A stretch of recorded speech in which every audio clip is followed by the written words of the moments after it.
গত মাস তিনেক আগে সর্বভারতীয় কংগ্রেস কমিটি ফিশারম্যান কংগ্রেস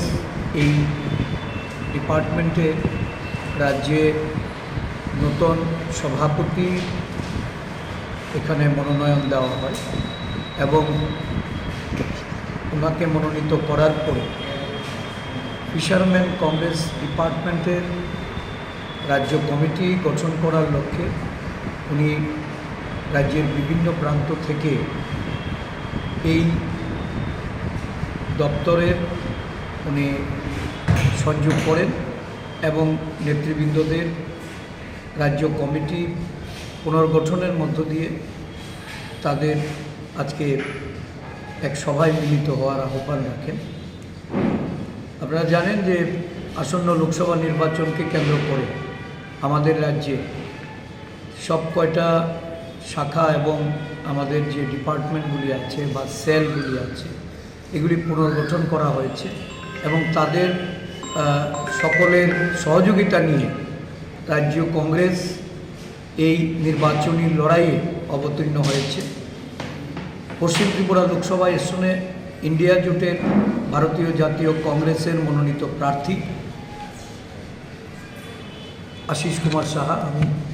আমাকে এই নির্বাচনে জয়ী করার জন্য এবং পশ্চিম ত্রিপুরায় অন্তর্ভুক্ত 7 নম্বর বিধানসভা রামনগর কেন্দ্রের উপনির্বাচনে ইন্ডিয়া জোটের বামফ্রন্ট প্রার্থী রতন দাসকে জয়ী করার জন্য পূর্ব ত্রিপুরা লোকসভা আসনে ইন্ডিয়া জোটের বামফ্রন্ট প্রার্থী শ্রী রাজেন্দ্র রিয়াংকে জয়ী করার লক্ষ্যে এই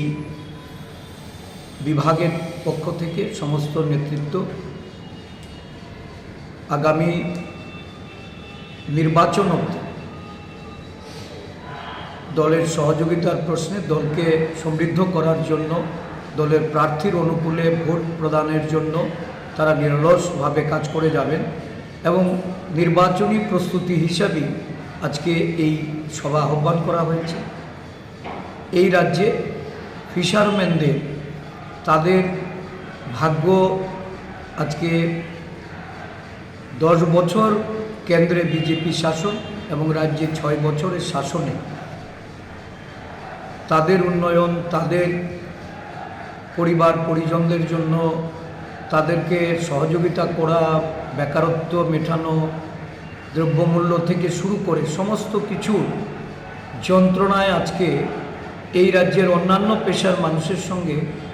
এই ফিশারম্যানদেরও আজকে জনজীবন অতিষ্ঠ হয়ে উঠেছে। পরিবর্তনের লক্ষ্যে এই সংগঠন রাজ্যব্যাপী তাদের সংগঠনের শক্তি বৃদ্ধি করে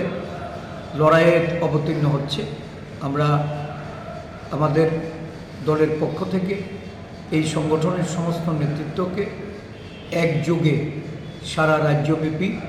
ইন্ডিয়া জোট বা ইন্ডিয়া ব্লককে শক্তিশালী করার জন্য আমরা তাদের উদ্দেশ্যে আহ্বান রাখছি এবং আজকে একটা পরিকল্পনা নিয়ে তারা কাজে নামার জন্য এখান থেকে তাদের রাজ্য কমিটির তরফ থেকে একটা সিদ্ধান্ত গ্রহণ করবে।